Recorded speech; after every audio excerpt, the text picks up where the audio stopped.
I'm live on Instagram at least.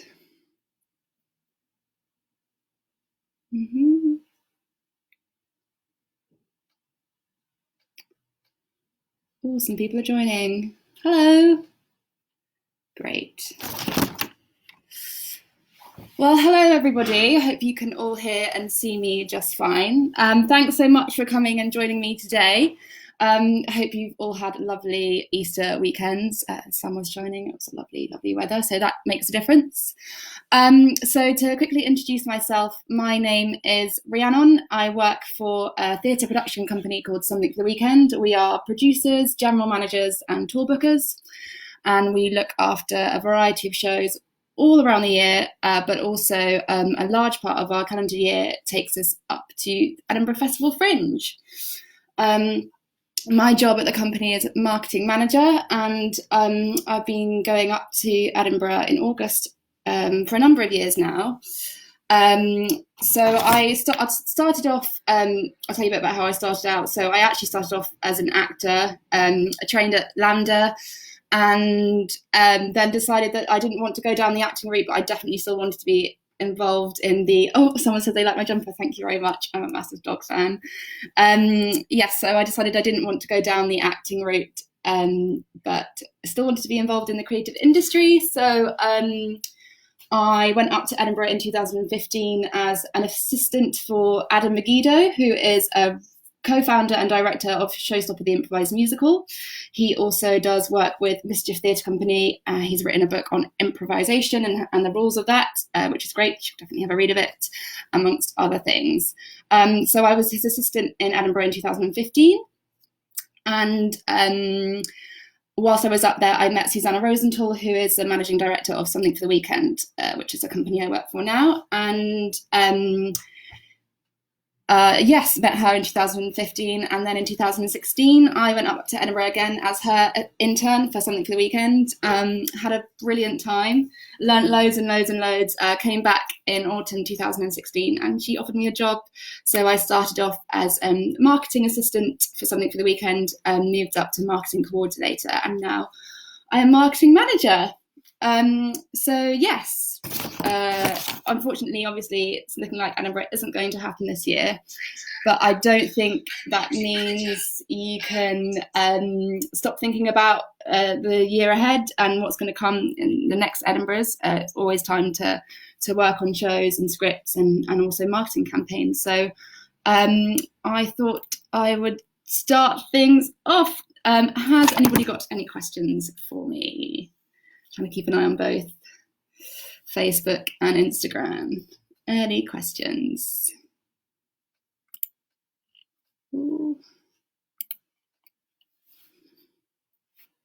Well, I don't have any questions just yet, but I'll start kind of, I've had a little think about this, and I'll start by saying a couple of things. Obviously, Edinburgh Fringe is an unusual, not unusual, it's a slightly different beast when it comes to marketing. It differs from like your kind of standard theatre marketing campaign, because it still relies on heavily, oh yes, I've just seen Alex Jackson has asked, what's your advice on flyering? Is it worth it? So yes, Edinburgh still relies a lot on hand-to-hand flyering, and also on like hard copy print, so you get posters all around the city and around venues and stuff. So I think that flyering is absolutely worth it. There are so many shows up there. You're trying to compete with so many different other shows and so many different other companies. Flyering is really important, and you need to be really effective. Our message to our flyer is, so when we go up to Edinburgh, we have a street team of about 20. Last year we had, I think, 25 street team, because we had 15 shows up. I forgot to say, yes, we work on a variety of different scale shows. So shows we work on include Showstopper the Improvised Musical, Cirque Berserk, the Ballet Boys we worked with last year, Cruel Intentions, the 90s musical, the Red, Superstar, the Song of Lunch, The Beasts in 2017, which got nominated for an Olivier Award, which was very exciting, The Man on the Moor. So we work on a real kind of range of shows, from massive 1,300 seater venues all the way down to 60 seater venues. So flyering is very important. Our message to our street team, as I said, is always the quality of conversations you have with people, rather than just getting rid of as many flyers as you can. If you stand on a street corner and you go comedy, comedy, improv, improv, it's really not very engaging, and you just blend into a mass of other people that are just handing out flyers willy-nilly and having one-liners. You're better off going to places where people are sat down, maybe like the Pleasance Courtyard is always a really good place to flyer, around Bristow Square, that kind of area, and actually having meaningful conversations with people. The more you make a kind of connection with the potential audience member, the more likely they are to come and see your show, because you've had an interesting conversation with them and you've been able to tell them what the show is about, rather than just having a one-liner that just gets a bit boring. Another thing I would say is do some exit flyering. Look at what your show's about, have a flip through the Fringe programme, see what other shows are on, what times they're on. Do you think you might have a crossover in audience? So yes, exit flyer, any shows you think might have the sort of audiences that you're after. Also have a think about who your audience are and kind of what kind of time of day they're going to be out and about. So if you've got obviously a show that's for a younger audience, for children, families are going to be out sort of in the morning from 10 o'clock in the morning till the later of the afternoon. You're unlikely to go out and find lots of families out and about in the morning. So maybe you're better off doing your show if it's on at 11 o'clock in the morning, and then flyering after to find people to come and see the show the following day, if that makes sense. Sorry, I'm actually quite nervous. I don't usually speak to lots of people, so sorry. Also, think about where your audience might be for the show that you're promoting. So, for example, if you've got a more theatre-y audience, where are they likely to be sort of hanging around? Are they going to be around sort of the Pleasance Courtyard or Bristow Square? Are you going to find them on the Mile? Are you going to find them on the Mound, Princess Street Gardens? Where do you think your audiences are going to be? And we found certainly for shows like Cirque Berserk, which has a really big, wide range of people that come and see it, we found that flyering on the Mile works really well for them, because you're getting lots of different types of people, and lots of touristy kind of people tend to go to the Mile because it's a kind of popular, famous place in Edinburgh. And then for sort of the older audiences, they might be sat down a bit more. We found that flying around the Pleasance Dome, and inside the Pleasance Dome, people like to sit in there because it's sheltered from the rain, that kind of thing. So that's always a good place to flyer. So yes, flyering is very important. And also adapt your flyering. Don't always go to the same place at the same day. See where people are going, follow the crowds. If it's raining, where are people going to end up going? And they're going to go into the museum to shelter from the rain. Okay, maybe then when it stops raining, be around the museum to catch those people as they come out. Okie dokie. Let's see, any more questions? Great. Rebecca Pitt. Hello, Rebecca. How are you? Hope you're really well. Rebecca Pitt has asked, what makes a good poster for Edinburgh and how is it different to London? That's a really, really good question. For those of you who don't know, Rebecca Pitt is a fantastic designer, and she's doing a talk on Thursday, I believe, so you can ask her lots of questions about design and posters. But for me, a good poster in Edinburgh is really important. Copy and image for any Edinburgh show is really, really important. There are thousands of other shows up in Edinburgh, and there are so many different kind of things going on, and so many different things to see. You walk down the Mid-Meadow Walk and you've got hundreds and hundreds of posters around you, so you really need to make yours stand out. I always think that the simpler the better. If you've got too much going on your poster, you don't really know where to look and it all becomes a bit noisy. If you can stick to one really clear image, I think that's the most effective. It will then stand out against all those other posters you've got going on around you. It's really easy when making a poster to try and go kind of really artistic and abstract, but I think if you can make your image as clear and as precise as possible, that's the best thing to do, just to make it really clear what your show is and what it's about and who you're trying to reach.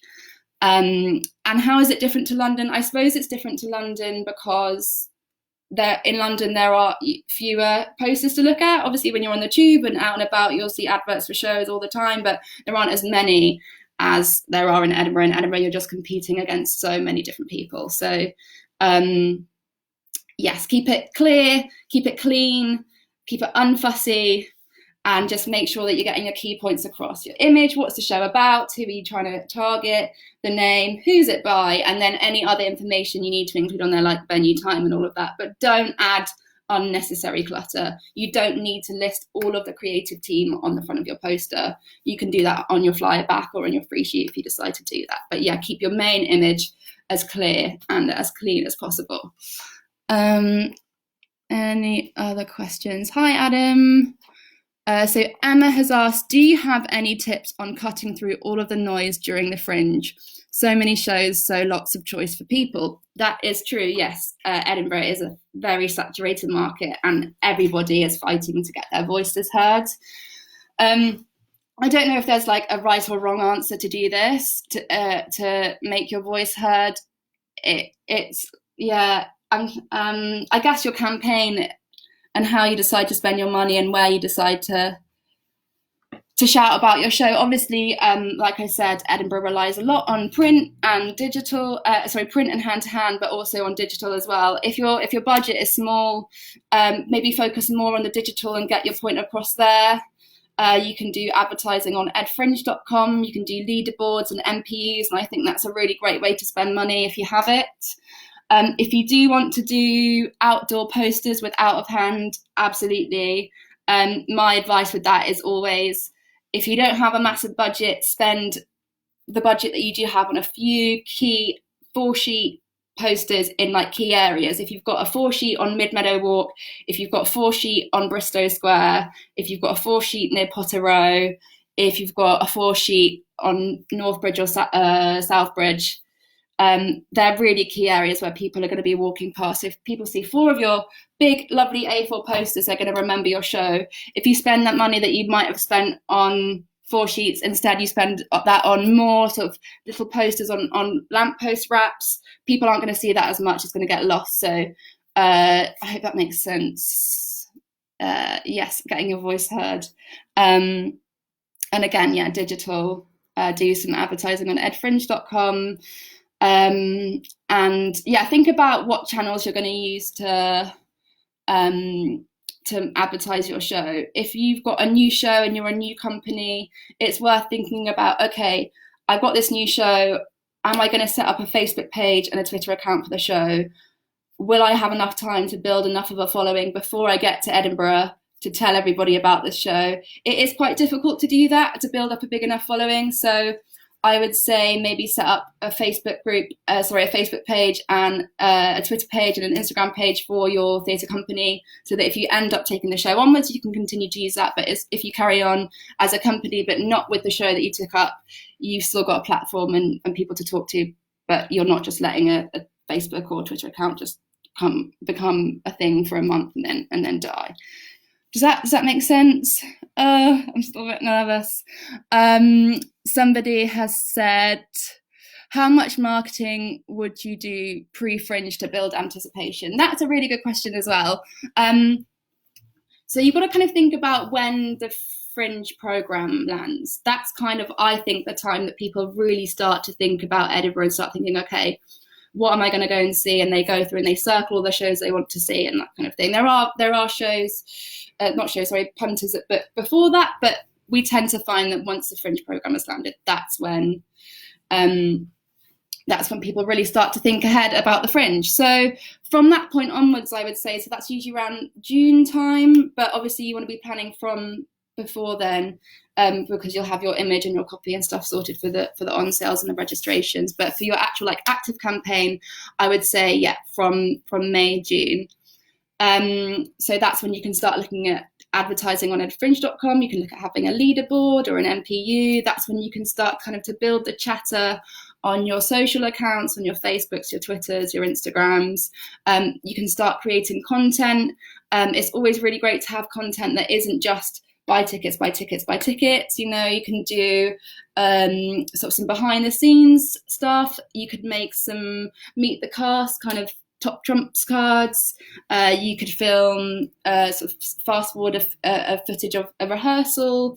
So that's when you can kind of come up with exciting and creative content around that sort of time. So you've got loads of stuff in your arse, and also when you get up to Edinburgh, you've got lots of interesting and exciting content to churn out, as well as having, you know, production shots and reviews and all of kind of that content to share once the Fringe has properly started. So yeah, I would say from May onwards to start the chatter about marketing. You can start sooner if you want to, but that's when we've kind of really noticed that people are starting to book ahead. And in terms of how much marketing you want to do, that again depends on kind of your budget, I suppose. I think it's really good to keep the chatter going on the socials so that people are aware of you. But in terms of spend, I would look at spending, from sort of June, July onwards if you were going to spend money on sort of any advertising. Yeah. Adam has said, what is the biggest misconception that you find companies have about marketing a show in Edinburgh? What is your biggest tip for anyone coming up for the first time with a show? Good questions. What is the biggest misconception? That's a really tricky one. For people that haven't been to Edinburgh before, explaining how the Fringe works is always really important, because it doesn't work in the same way that you would market a show if you were doing a run in London or doing a tour or whatever. So I think for people that haven't been to Edinburgh before, they often don't quite realise how massive the Fringe is, and then they're like, oh, okay, no, there are thousands and thousands and thousands of shows. So yeah, making sure that you've got a really great image and great copy and a really solid idea of what you want to do is important.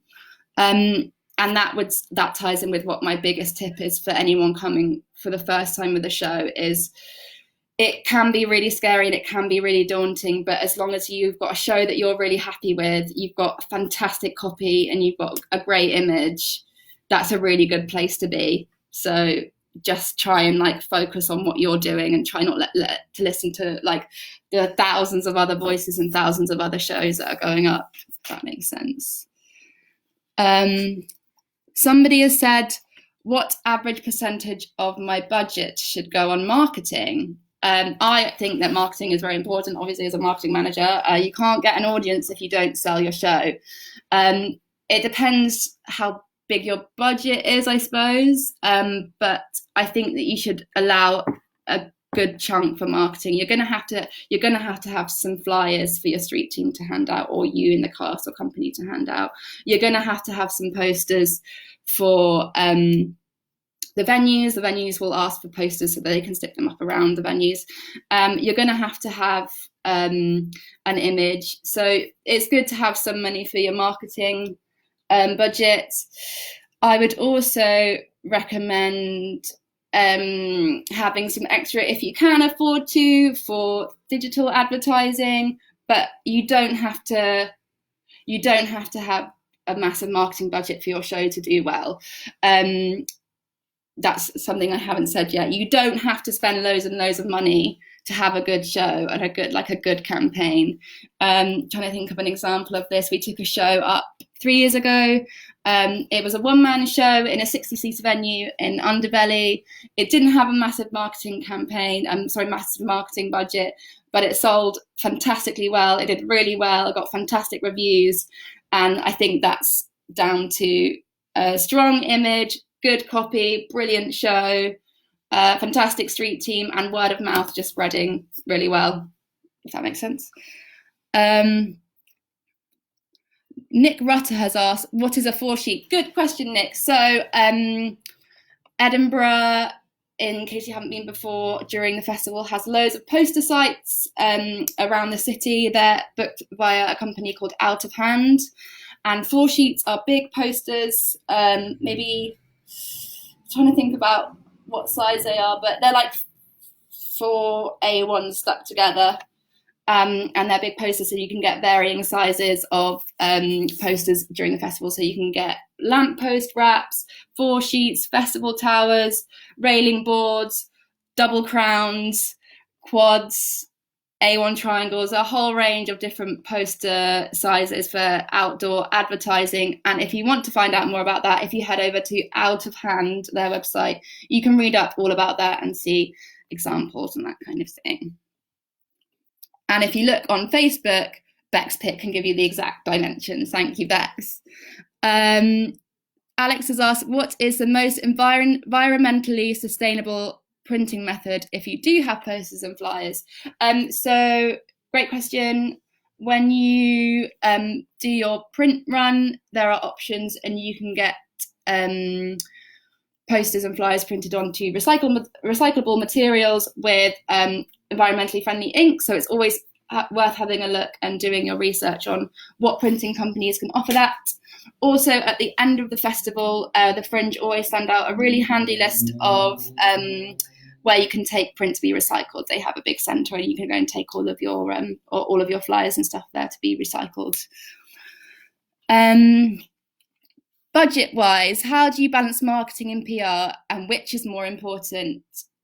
Two similar kind of questions like that. That's a really, really good question.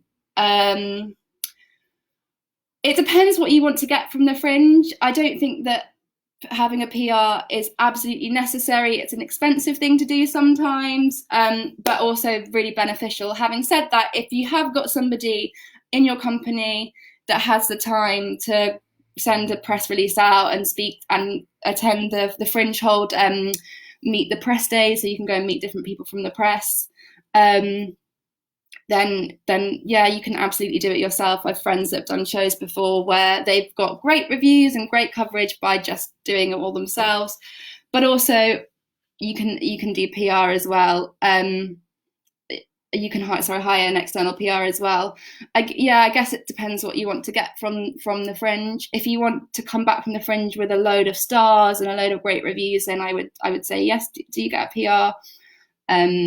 Unless of course you've got the time to do it yourself. And if you want to get lots and lots and lots and lots of coverage, then get a PR. But if you want to maybe come back from the Fringe with the hope to tour the show, but you're not too worried about reviews, then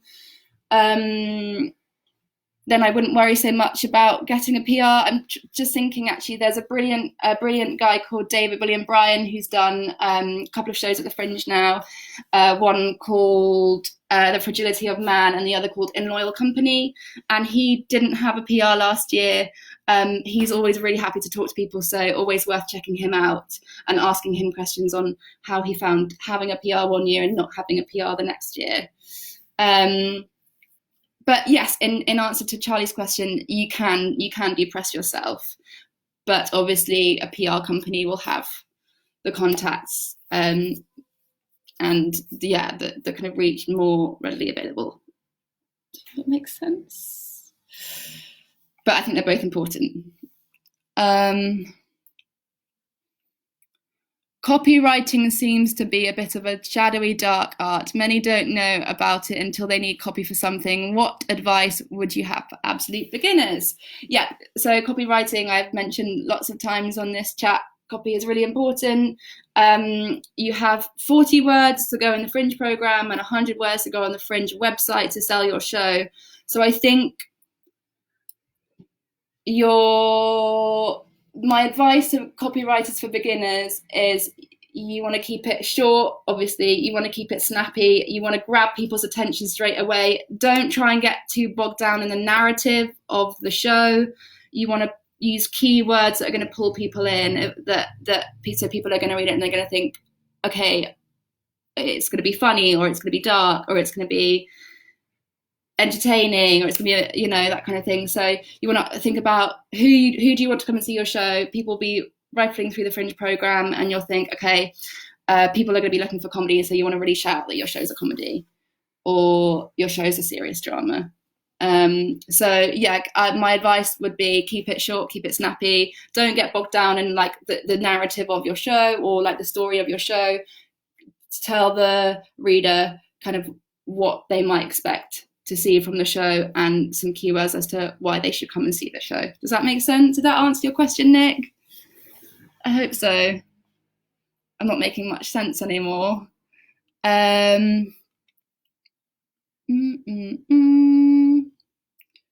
Any more questions? I don't know how useful I've been. Does anyone have any other questions?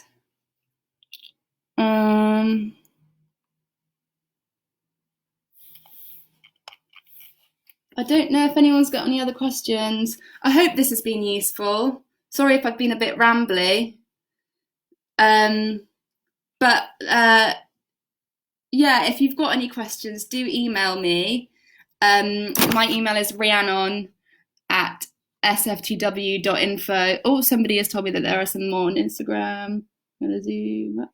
But my email address is rhiannon@sftw.info. If you do have any questions, and check out our website. It's sftw.info. Is there a better place to work than in Edinburgh Fringe marketing? No, it's the best place to work.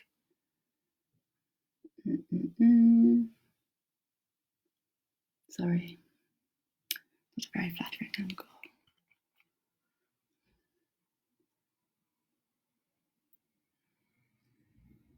I think that's it. I hope that's helpful. Like I said, you can email me. Don't forget that the King's Head are doing KHD online every day from 1 till 1:30 in the weekdays. As I mentioned earlier on, Bex Pitt is doing her chat on Thursday. She's fantastic. I've worked with her on a couple of shows and could not recommend her more. She is absolutely superb. If you've got any more questions, like I said, do email me. Otherwise, thank you so much for joining me today. I hope I was able to help in, someone's just asked, how does a normal person fund taking a show up? That is definitely a producer question. I know Michelle, who's producer at the King's Head, has taken many a show up to the Fringe in her time.